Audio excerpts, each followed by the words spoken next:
ओम नमः शिवाय। ओम नमः शिवाय। श्री राम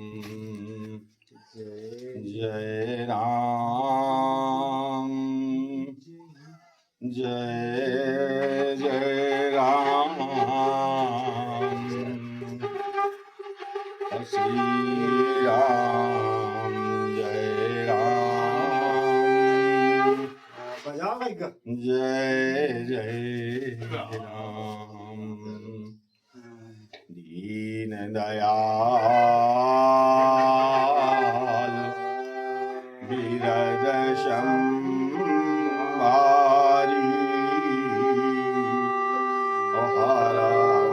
हरहुनाथ मम संकट भारी गुरु विदु मातु महेश भवानी प्रणयो दीन बंधु दीन दानी श्री राम जय जय राम जिमि जिमि हर प्रभुता सुसिर तीम तीमी हूँ ही अपार सेवत विषय विवर्ध जिमि नित नित नूतन मार लखन सिया राम चंद्र शंकर हरिमाम। राम रावण युद्ध का वर्णन तुलसीदास जी लिख रहे हैं। एक तो बहुत बड़ा युद्ध है राम रावण का युद्ध। अंत में ये युद्ध के अंत में तुलसीदास जी लिखे कि श्री राम रावण समर चरित अनेक कल्प जुगावे। मतलब इतना भारी युद्ध बाबा कि चाहे अलेकन कल्पन तक सरस्वती शेषनाग गावत रहे पार न पावे, वो का पार नहीं पावा जा सकता। भगवान रावण के बार बार सिर काटे थी, हाथ काटे थी, मूल काटे थी, लेकिन जितने काटे थी उतने अऊ बढ़ चले जाती। फिर से काटे फिर से नए जामी आवती। ये लंका कांड का 92 दोहा है।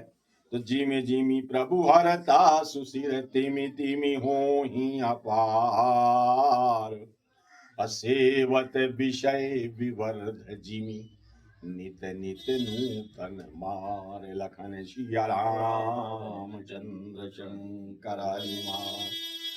एक उदाहरण तुलसीदास जी बड़ा सटीक दिन कि जैसे कोनो विषयन का सेवन कीनगा, भोगन का सेवन कीनगा, तो भोगन का सेवन कीने से भोगन के कामना समाप्त नहीं हो, वह आउ बढ़ना। चाहे जो भोग का तुम सेवन करा वही के कामना आउ बढ़ चली जाती। जैसे को तम्बाकू खाते, गुटखे खाते, या कोनो वो चाय पियत है तो वो चाय जो दिन भर चाय पिए थे दिन भर चाय पियत रहा। तो कोनो विषय भोग हो, चाहे मतलब छोटा सा आप बात बताऊं तो बड़े विषय भोग पे तो चर्चा नहीं है। तो जब छोटे से विषय भोग जो हुए इतना परेशान करे थे, तो जितना विषय भोग आप करिए आप सोचिए कि इनसे मोह शांति मिल जाए, शांति न मिली। उनके चाह, उनके मार, उनके इच्छा लगातार और बढ़ चली जाए। सेवत विषय विवर्ध जिमी नित नित नूतन मार। चूंकि यह ऐसा कुछ विषय है जो तुलसीदास जी लिखिन की एक जगह बड़ी सुंदर व्याख्या दी विनय पत्रिका में कि मिटे न काम अगिन तुलसी विषय भोग बहु घीते। जैसे घी में आगी में घी डाल दिया तुम तो एक डाल आगी की आगी कुछ बुता आ गए, ज्यादा घी डाल दिया, लेकिन अगर थोड़ी देर बाद का देखिए कि वो आउ तेज लपा दिए थी, तो वहीं तरह से कोनो विषय का तुम कोनो भोग का पूरा करा शरीर का दिया तो लागी कि नहीं शरीर में थोड़ी देर शांति आई, और थोड़ी देर बाद वह विषय भोग के कामना आउ ज्यादा प्रबल हो जाई। ये से मिटे न काम आगिन तुलसी अब विषय भोग बहु घीते मन पछितई है अवसरु बीते। दुर्लभ देह अपाई हरि पद भज करम बचन अरु जीते। यह मनुष्य शरीर बड़ा दुर्लभ है। मन वचन कर्म से ते भगवान का भजन कर कर समय निकलगा तो मन पछितई है अवै सरू बीते। बाद में तो आते माँ पछतावे रह जाई। ये संसार का लिखिन कि संसार जो तो का अच्छा लागत है। सुत बनिता आदि के सब स्वार्थ रत, कि तो लड़का तो घर तो मेहरिया जितने ये सब मतलबी आदमी यहाँ है। सुत बनिता आदि के सब स्वार्थ रत, ना करुणे है सब ही ते।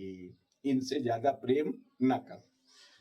एक दिन तो ही अत जाएंगे पामर, एक दिन तो ही अत जाएंगे पामर, तो तू न तजय अबही ते। ये सब जने तो ही एक दिन चिटका मछानी, चाहे तो लड़का हो चाहे पत्नी हो चाहे जितने प्रियजन हो, निश्चित रूप से निश्चित है कि एक दिन तो ही चिटका में छाण यही है, तो ही फूंक यही है, जला दे हैं।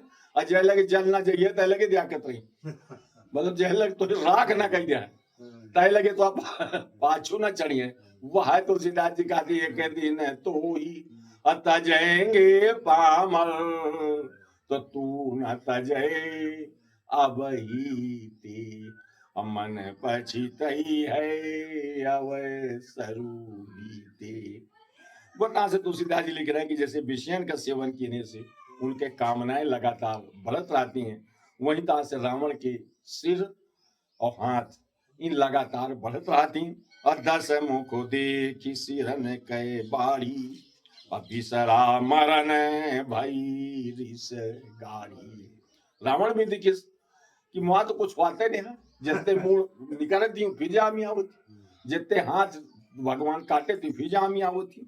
अगर जे मूढ़ महाअभिमानी, धायो दसहू सरासन तानी। बड़ी तेज रावण गर्जा और 10 हाथन में मतलब 20 भुजा में धनुष बाण लेके बड़ी तेज भगवान की ओर दौड़ा। असमर भूमि 10 कंधर कोप्यो, अपर शिवान रघुपति रथ तोप्यो। बड़ा क्रोधित बा रावण, आवाज मारे क्रोध की इतना तेज बाण वर्षा कीस कि इतनी तेज बाण वर्षा रावण कीस कि भगवान का रथ तक न दिखा लाग, न भगवान दिखा लाग, केवल बाणे बाण दिखाए। और दंड एक रथ देखी न पायऊ, जनु निहार महू दिन कर दुरेऊ। दंड एक मतलब लगभग 1.5 घंटा तक वो भगवान का रथ दिखावे न बा। ठीक वहीं तरह से जैसे कोहरा में सूर्य नहीं दिखाते, जहाँ कोहरा होगा तो सूर्य कतो कतो तो सो जाते कि 8 दिन सूर्य नहीं दिखाती है कोहरा में। जनु निहार महू दिनकर दुरेऊ, हाहाकार सुरन जब कीना। सब देवता हाहाकार करला कि दो जन भगवान के माथे हम रहन कि भगवान हमारा कष्ट पटेंगे, रावण के मरिए, वो भगवाने गायब हो गए, भगवाने नहीं दिखा दिया। बड़ा हाहाकार मचाएं देवता। तो तब प्रभु को पीकार है मुकलीना। तो भगवान लेकिन कि देवता बड़े परेशान है बेचारे। तो भगवान क्रोधित होकर अपन धनुष बाण उठाइन, असर निवारी रिपु के सिर काटे। अपने बाण से रावण के सब बाण का काटे। अब फिर भगवान रावण के ऊपर आक्रमण किए, अते दिस विदिश गगन मही पाटे।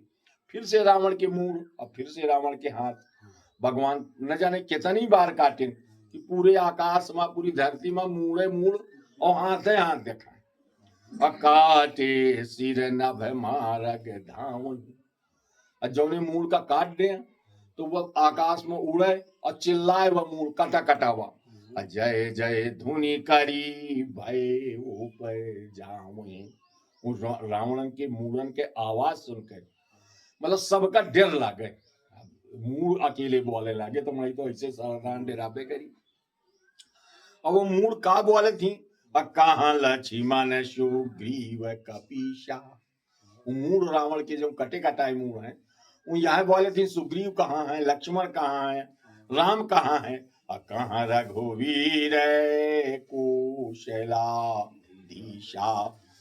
कहाँ राम कही सिर निकर धाई, देख मरकट भजी चले, संधानी धनु रघुवंश मनि हसी, सरनि सिर बेधे भले, सिर मालिका कर कालिका, गही वृंद वृंदन बहु मिली, करी रुधिर सरिमा जन मनहु, संग्राम बट पूजन चली। तुलसीदास जी छंद के माध्यम से बता रहे हैं कि उस रावण के जितने मूड हैं वो सब यह कहते हैं कि राम कहाँ है, सुग्रीव कहाँ है, लक्ष्मण कहाँ है। यह सब मूड़न के आवाज सुन के बानर मारे डेरन के मारे खौफ के भाग चले। भाई मूड़े मूड़ बोले थी। और फिर भगवान कहा कि एक ऐसा बाण मारिन कि रावण के जितने मूड़ रहे सब एक माला में गुथ गए। एक तरह से भगवान ऐसा बाण मारिन कि एक दमा जितने मूड़ रहे वो सब एक दमा गुथ गए। संधानी धनु रघुवंश मन हसी, असरन सिरि बेधे हले, सिर मालिका कर कालिका, गई वृंद वृंदन बहु मिली। वही मुंडन के माला जो है वो कालिका देवी आ गई, और मुंडन के माला जो रावण का भगवान बनावत इन मूड़न की, उस सब मूड़न के माला अधिक हुई है कालिका देवी के फोटो में, मूड़न के माला पहने। तो कालिका देवी मूड़न के माला सब पहन लीन। अकरी रुधिर सरिमा जन मनहु, संग्राम बट पूजन चली। अस लागता कि बढ़िया ये रक्त रूपी नदी में स्नान करके और कालिकाएं संग्राम बट पूजन चली। एक बहुत छोटी सी यह महाभारत में कथा है, एक लाइन में तुलसीदास जी दी है। बाजार में कई बार आपको बताओ तो कि रामायण में हर पुराण के कथा है, नाना पुराण निगमागम सम्मतम यत। ये संग्राम बट पूजन चली का एक कथा यहाँ है।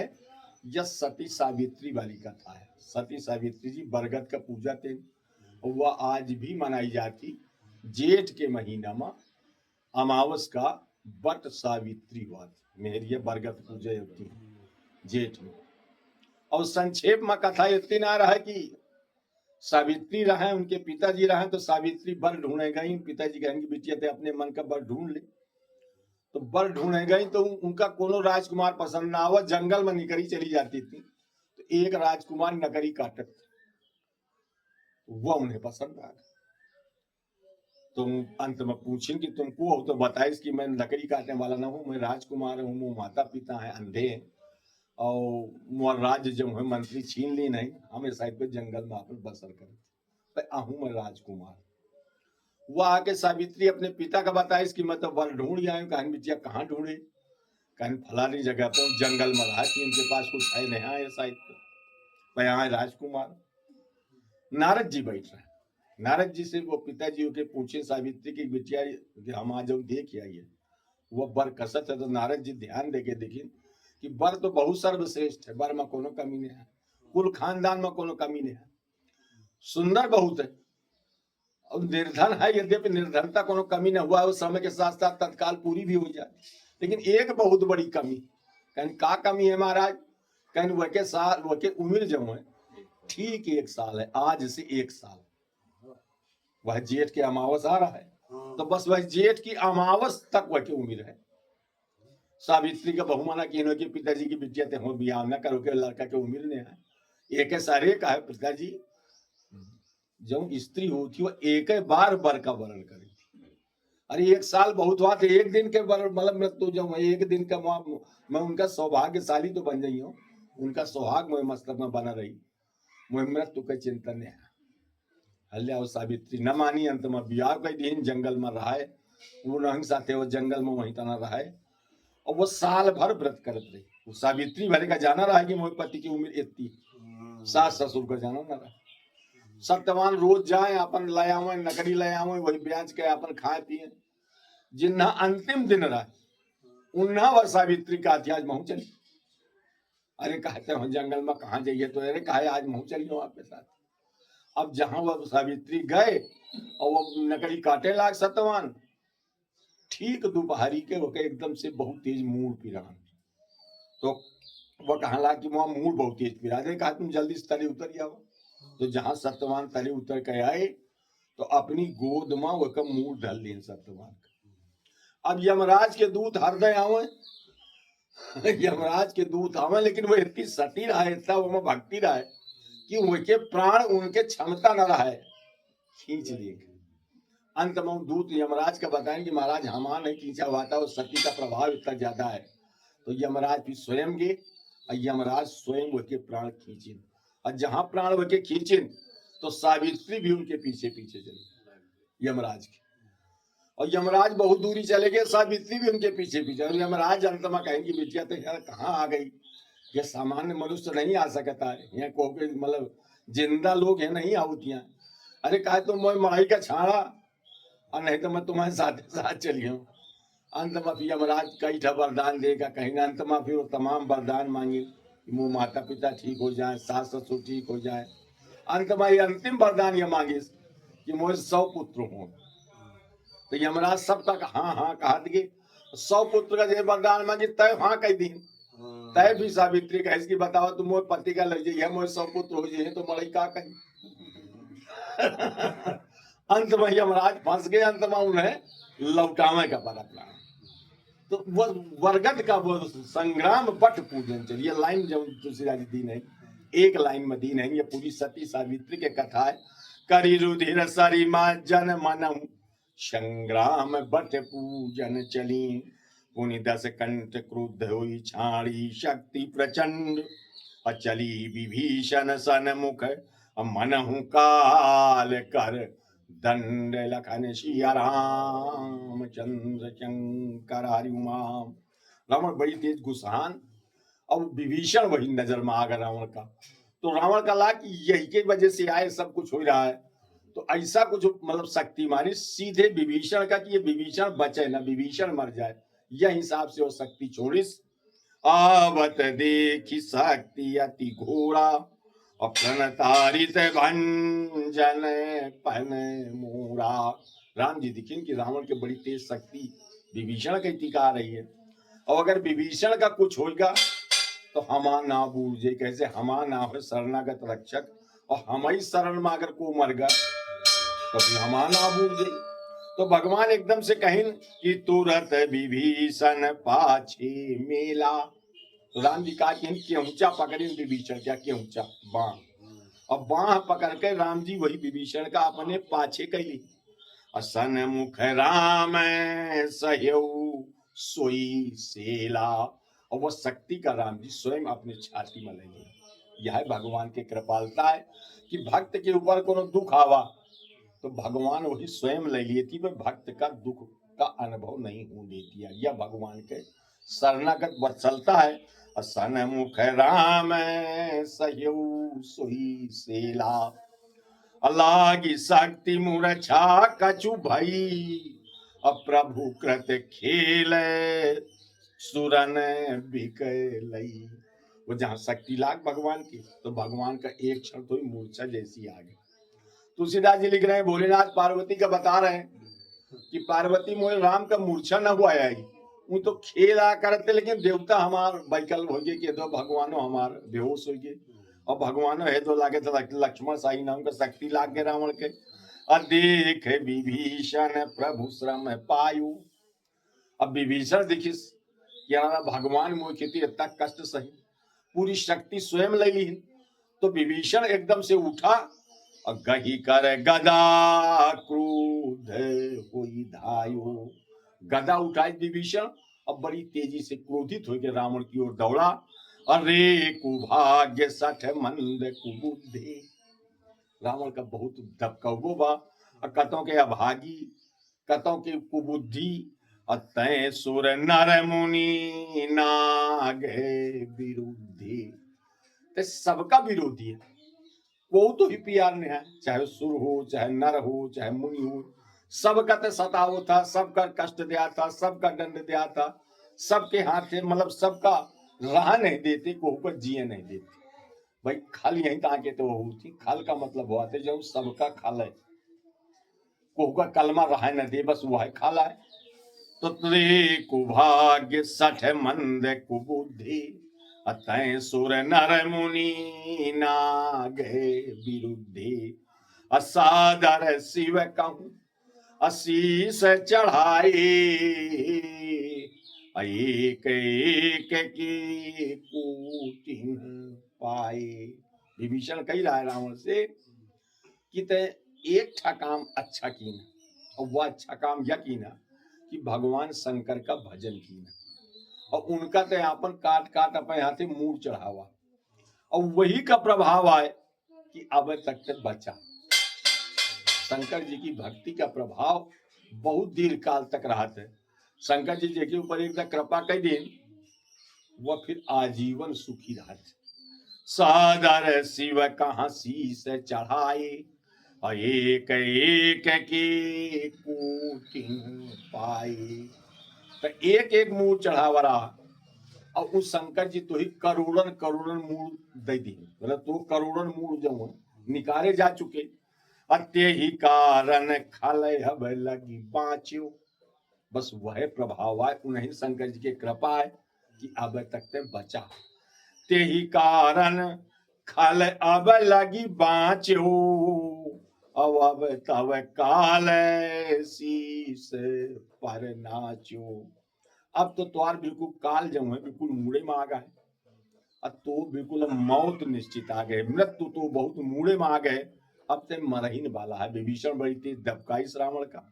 अब गदा लेके विभीषण रावण की ओर दौड़ा लड़े खातिर, और राम विमुख सठ चाहसी संपदा। राम से विरोधी हो गए, तो सुख चाहता, संपत्ति चाहता, अवश्य कही हनसी मांझे पूरे गदा।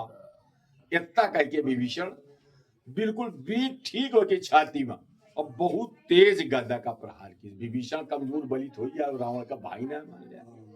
अवश्य कही हनसी मांझे उर गदा, उर मांझ गदा प्रहार घोर कठोर लागत मही पर्यो। 10 बदन सोनित स्रवत पुनि संभारी धायु ऋष भर्यो। दो भीरे अति बल मल्ल युद्ध विरुद्ध एकहु एक ही हनय। रघुवीर बल दर्पित विभीषण घाली नहीं ता कहु गनय। तुलसीदास जी लिख रहे हैं छंद के माध्यम से कि वह बलु तेज विभीषण का प्रहार रावण की छाती में भा, और इतना तेज लाग रावण के कि जहां वह छाती में लाग तो धरती में तपाक से गिर पड़ा। उरमांझ गदा प्रहार घोर कठोर लागत मही पर्यो। 10 बदन सोनित स्रवत पुनि संभार धायु ऋष भयो। 10 बदन माने पूरे 10 इंद्रियों से वह के खून के मतलब एक तरह से धार बह गए, पूरे 10 इंद्रियों से खून चलने लाग। अंत में रावण थोड़ा सा सचेत बा, और जहां सचेत बा तो उठ के तुरंत दौड़ा। दो भीरे अति बल मल्ल युद्ध विरुद्ध कहूँ ये कहीं आने। दोनों जने आपन आपन गदा फेंक दी, और दोनों जने आपन कुश्ती लड़ने लाग। मल्ल युद्ध, मल्ल युद्ध माने रावण विभीषण का कुश्ती लड़ने लाग, मल्ल युद्ध होगा। रघुवीर बल दर्पित विभीषण गाली नहीं ता कहूँ गनय। विभीषण भगवान क्या बल पाए रहा है, तो आज वह रावण का कुछ नहीं मानिया। नहीं तो रावण तो आसार रहा है कि वह कोहगति कुड़ियारा हेर दे तो तमामन के जीव निकल जाते, मतलब इतना का प्रभाव रहा है। लेकिन आज ऐसा कुछ भगवान के माया कि वह विभीषण जो है, रघुवीर बल दर्पित विभीषण गाली नहीं ता कहूँ गनय। वह रावण का आज कुछ नहीं माने आए। भोलेनाथ भी वो कथा का बता रहे हैं, उमा विभीषण राम नहीं असन मुख चिताव की काऊ। भोलेनाथ पार्वती का बता रहे हैं कि पार्वती विभीषण में कोनो क्षमता नहीं रही है रावण के आगे। वह लड़क तो बहुत दूरी है, सन्मुख चिताऊ की काऊ माने उनके कहती संहाते हेर नहीं सकत रहा विभीषण, मतलब रावण के आगे खड़ा नहीं हो सकत रहा। उमा विभीषण राम नहीं असन मुख चिताव की काऊ। सो अब भिरत काल ज्यों अश्री रघुवीर प्रभाव। लखन सिया राम चंद्र शंकर आयुमा। वह विभीषण आज एक काल जैसा, जैसे काल हो, वह आज काल जैसा रावण के सामने खड़ा है। यह भगवान के भजन का प्रभाव है। भगवान के जो भजन प्रभाव का मतलब यह बा कि जो भगवत भक्त होते वह निश्चिंत हो जाते, उनके पास भय चिंता सुख या कुछ नहीं रह जाए, क्योंकि वह राम के माथे हो जाते। वह अपने माथे बा वही का है तमाम तरह की समस्याएं होती, और जो राम के माथे है वह का कोनो समस्या नहीं होती है। एक छोटी सी बात ले आपको, नेतन के पाछे अगर भावे लागे 4 दिन तो वही लागे थे कि मुझसे आगे भी कोई नहीं है। वो अपने नाम का ही नेता और कलेक्टर मान लिया था। तो फिर जो को राम जी के पाछे बहुत हो तो वह तो अपने आप मस्त रहत है। फिरत सने है मगन सुख अपनी, जो राम का आश्रित है वह अपने सुख में आनंदित रहता है, हमेशा मगन रहता है। नाम प्रसाद सोच नहीं सपनी, वो नाम के प्रसाद से नाम की कृपा से वह के जीवन में सोच नहीं रह जाती। तो वह विभीषण जो है आज रावण से लड़ रहा है, रावण के सन्मुख खड़ा है और रावण से बिल्कुल मतलब युद्ध कर रहा है विभीषण। तुलसीदास जी लिख रहे हैं कि उमा विभीषण रावण ही, विभीषण रावण के सामने खड़ा ना हो ही सकता, लेकिन आज वह राम के बल से आज रावण से बराबर युद्ध कर रहा है। सन्मुख चितव की काहू, सो अब भीरत काल ज्यों, श्री रघुवीर प्रभाव लखन सिया राम चंद्र शंकर आयुमा, दीन दयाल